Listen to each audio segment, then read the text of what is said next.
Hello viewers, welcome to our channel. నేను చరణ్ పరిమి. బంగ్లాదేశ్ అల్లర్లలో భారతీయులకు ఇబ్బందులు తప్పవా? చూస్తూ ఉంటే ఎలా కనిపిస్తుంది. బంగ్లాదేశ్లో ప్రస్తుతం చాలా అల్లర్లు జరుగుతున్నాయి. బంగ్లాదేశ్ యువత, యూనివర్సిటీ విద్యార్థులు అందరూ కూడా రోడ్ల మీదకి వచ్చి రచ్చరంబోలా చేస్తున్నారు. సో వీళ్ళు ఇలా చేయడం వల్ల భారతీయులకు, అక్కడ నివసిస్తున్న భారతీయులకు చాలా ఇబ్బందులు కలుగుతున్నాయట. సో ఎంబసీ వీళ్ళకు ఒక హెచ్చరికలు జారీ చేసింది, భారత ఎంబసీ. సో మరి దీని విషయంలో అసలు ఎందుకు గొడవలు జరుగుతున్నాయి, భారతీయులకు వచ్చే ఇక్కట్లేంటి, ఏం జరుగుతుందనేది చూద్దాం.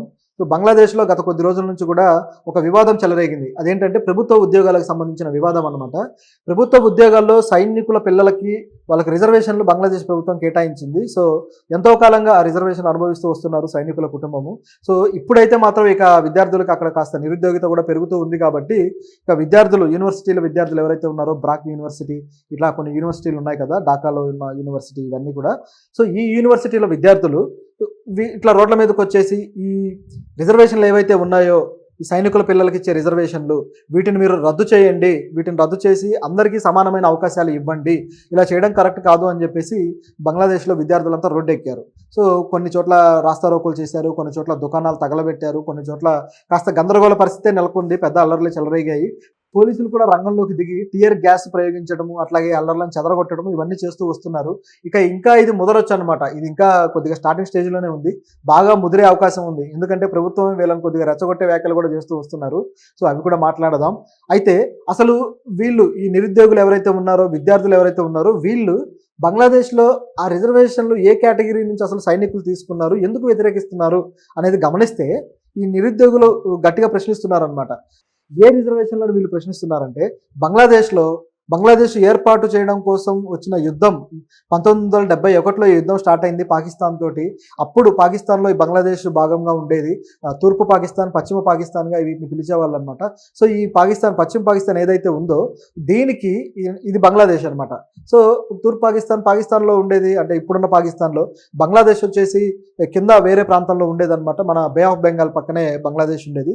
యాక్చువల్గా ఇదంతా కలిపి ఒకే బెంగాల్. సో దీన్ని విభజన చేసిన తర్వాత తిరిగి మళ్ళీ ఇది పాకిస్తాన్లో భాగమై కలిసిపోవడము, ఆ తర్వాత మళ్ళీ పాకిస్తాన్లో కూడా అక్కడ వివక్ష ఎదుర్కొని ఎవరైతే ఈ బంగ్లాదేశీయులు బంగ్లా మాట్లాడతారో, అలాగే వీళ్ళు ప్రాంతం, అదే నేటివ్ ప్రాంతం కూడా డిఫరెంట్గా వేరేగా ఉందో, ల్యాండ్ అంతా కూడా డిఫరెంట్గా ఉందో, సో వీళ్ళని పాకిస్తానీలు సెకండ్ గ్రేడ్ పీపుల్గా చూడడం, ఇదంతా జరుగుతూ వచ్చింది చరిత్రలో.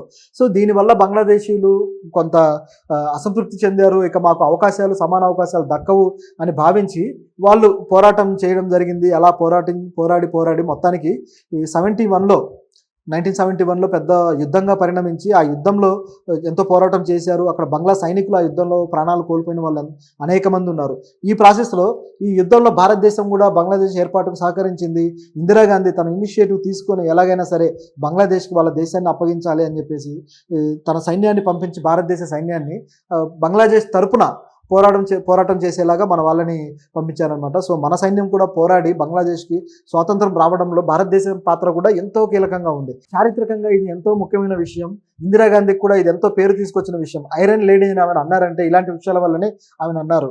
సో ఇంత గొప్ప ప్రాధాన్యత కలిగిన బంగ్లాదేశ్ యుద్ధంలో ఎవరైతే పోరాడారో సైనికులు, ఈ సైనికుల పిల్లలు ఉన్నారు కదా, తర్వాత జనరేషన్స్, ఈ పిల్లలకి రిజర్వేషన్లు ఇస్తూ ఉన్నారు చాలా కాలంగా, అప్పటి నుంచి కూడా. అయితే ఈ రిజర్వేషన్లు ఇంకా ఆపేయండి, ఇక అందరికీ సమాన అవకాశాలు ఇవ్వండి అని చెప్పేసి బంగ్లాదేశ్ యువత అడుగుతూ ఉన్నారు.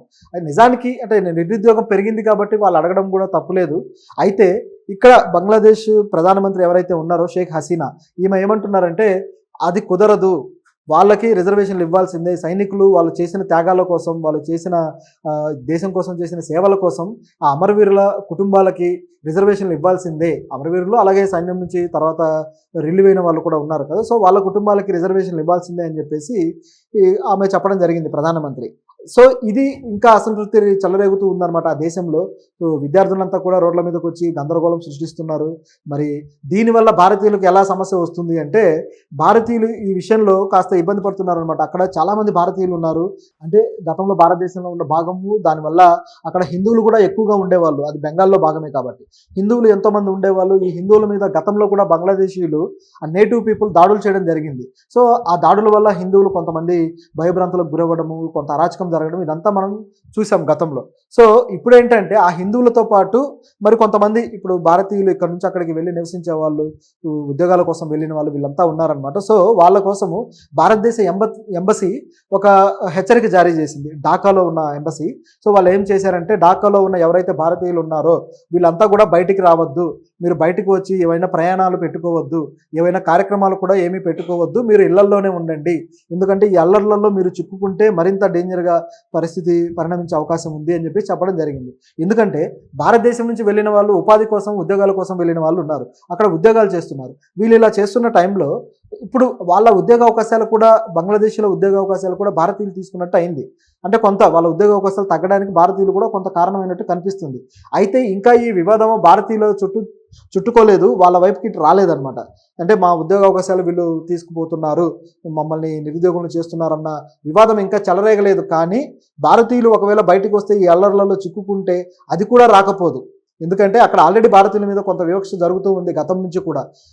బంగ్లాదేశ్ ప్రజలు ఎవరైతే ఉన్నారో, సాధారణమైన ప్రజలు, వీళ్ళకి భారతదేశం అనేది కాస్త ఇబ్బందికరమైన దేశంగా కనిపిస్తూ వస్తుంది కొంతకాలంగా. ఎందుకంటే భారతదేశం రాజకీయ వ్యవస్థ చూసుకుంటే బంగ్లాదేశ్ని కొన్ని నిధులు ఇచ్చి బంగ్లాదేశ్ని ఆర్థికంగా కావచ్చు కొంత ఆదుకుంటూ ఉన్న పరిస్థితి ఉంది. అయితే బంగ్లాదేశ్ని తన గుప్పిట్లో పెట్టుకోవడం కోసం భారతదేశం ఈ విధంగా చేస్తుంది. భారతదేశం మా దేశాన్ని డెవలప్ చేయడానికి కానీ, మా దేశంలో డబ్బులు ఇవ్వడానికి కానీ, ఇవన్నీ కూడా ఎందుకు చేస్తుందంటే బంగ్లాదేశ్ని భారతదేశం తన గుప్పెట్లో పెట్టుకొని తన కార్యాలు ఏవైతే ఉన్నాయో, తనకు కావాల్సినవి ఏవైతే ఉన్నాయో అవి జరిపించుకోవడానికి భారతదేశం బంగ్లాదేశ్ విషయంలో ఈ విధంగా ప్రవర్తిస్తుంది అని చెప్పేసి బంగ్లాదేశ్ పీపుల్, యువత కావచ్చు, వీళ్ళందరికీ కూడా భారతదేశం మీద ఒక రాంగ్ నోషన్ ఉంది. నిజానికి అంటే భారతదేశం ఏం ఆలోచిస్తూ ఉంటుంది, రక్షణ పరంగా కావచ్చు, విదేశాంగ విధానం పరంగా కావచ్చు, భారతదేశం తన సరిహద్దు దేశాలు ఏవైతే ఉన్నాయో వీటన్నిటినీ కూడా తనకు మిత్ర దేశాలుగా మలుచుకోవాలి.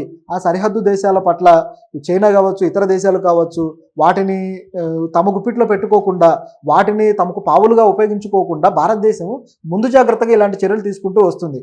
ఆఫ్ఘనిస్తాన్ విషయంలో అలాగే ఉంది, అలాగే శ్రీలంక విషయంలో అట్లాగే ఉంది, నేపాల్ విషయంలో ఇదే పద్ధతి ఉంది, భూటాన్ విషయంలో ఇదే పద్ధతి ఉంది, అదేవిధంగా బంగ్లాదేశ్ విషయంలో కూడా ఇదే పద్ధతి అనుసరిస్తుంది. కానీ ఎప్పుడు కూడా ఆ దేశాల మీద మన దేశం జులుం ప్రదర్శించిన దాఖలాలు లేవు. అయితే కొన్ని ప్రత్యేక సందర్భాల్లో కొన్ని విషయాల్లో మన దేశం చేసి ఉండొచ్చు, అది కూడా స్ట్రాటజిక్గా ఉంటుంది. అది ఆ దేశాలను కంట్రోల్ చేయడం కాదు, ఆ దేశాలను ఆసరా చేసుకుని మన దేశం మీదకు వచ్చే చైనా కావచ్చు, యూకే కావచ్చు, ఇలాంటి దేశాలని, అలాగే అమెరికా కావచ్చు, ఏవైతే మన దేశం మీద వ్యతిరేకత ఉన్నాయో వాటిని కంట్రోల్ చేయడానికి, పాకిస్తాన్ కావచ్చు, ఇలాంటి వాటిని, టెర్రరిజాన్ని కంట్రోల్ చేయడానికి మన దేశం ఉపయోగిస్తూ ఉంటుంది. అంతే తప్పించి ఆ దేశాలకు ఏ నష్టం చేయదు, ఇంకా చెప్పాలంటే ఎంతో లాభం చేస్తుంది. అది ఆ దేశాలు అర్థం చేసుకోక కొన్నిసార్లు ఆ రాజకీయ పార్టీలు ఉన్నాయి కదా, ప్రతిపక్షాలు మన దేశం మీద బురద చల్లడం ద్వారా వాళ్ళకు ఓట్లు వస్తాయి. సో ఈ విధంగా రాజకీయం చేసి చివరికి భారతదేశాన్ని ఒక నెగిటివ్గా చూపించే కోణం కనిపిస్తూ ఉంది. మాల్దీవ్స్లో కూడా ఇలాగే చూసాం. ఎలక్షన్ క్యాంపెయిన్లో మాల్దీవ్స్ అధ్యక్షుడు ఇలాగే చేశాడు, మహమ్మద్ మొయిజు. అలాగే పాకిస్తాన్లో అయితే ఎప్పుడు ఈ రచ్చ జరుగుతూనే ఉంటుంది, ఇంకా అది పక్కన పెట్టేయచ్చు. అట్లాగే గత ఎలక్షన్లో శ్రీలంకలో కూడా ఇలాంటిదే చూసాం. శ్రీలంక ప్రైమ్ మినిస్టర్ భారతదేశం మా పరిపాలనలోకి ఇన్వాల్వ్ అవుతుందని చెప్పి మాట్లాడడం, ఏవైతే పవర్ ప్రాజెక్ట్స్ ఉన్నాయో వాటిలో మోడీ చెప్తేనే మేము కొన్ని కంపెనీలకు ఇస్తున్నామని చెప్పడం చూసాం. ఈ విధంగా చూస్తే కొన్ని అంటే మన దేశం ఇన్వాల్వ్ అయింది ఉంది, ఇన్వాల్వ్ అవ్వకపోయినా సరే భారతదేశం పలానా చేస్తుందని చెప్పి బురద చల్లి మన దేశం సంబంధించి ఏదో ఒక వ్యతిరేకత రెచ్చగొట్టి ఆ దేశంలో ఓట్లు దండుకున్న రాజకీయ నాయకులు ఉన్నారనమాట. ఇప్పుడు ఇలాంటి పరిస్థితి ఆ దేశంలో ఉంది కాబట్టి బంగ్లాదేశ్లో కూడా. సో నిజానికి షేక్ హసీనా ఎప్పుడు భారతదేశానికి అనుకూలంగానే ఉండే వ్యక్తి. కాకపోతే ఇలాంటివి జరిగినప్పుడు ఏంటంటే ఈ లోపల ఇంటర్నల్గా ఆ ప్రజల్లో ఉన్న వ్యతిరేకత అంతా ఒకసారిగా పెళ్ళుబికి ఆ కోపాన్ని ఎవరి మీద చూపించాలో అర్థం కాక ఇట్లా మన మీద ఉన్న కోపాన్ని సడన్గా మన మీదకి తిప్పే ప్రమాదం లేకపోలేదు.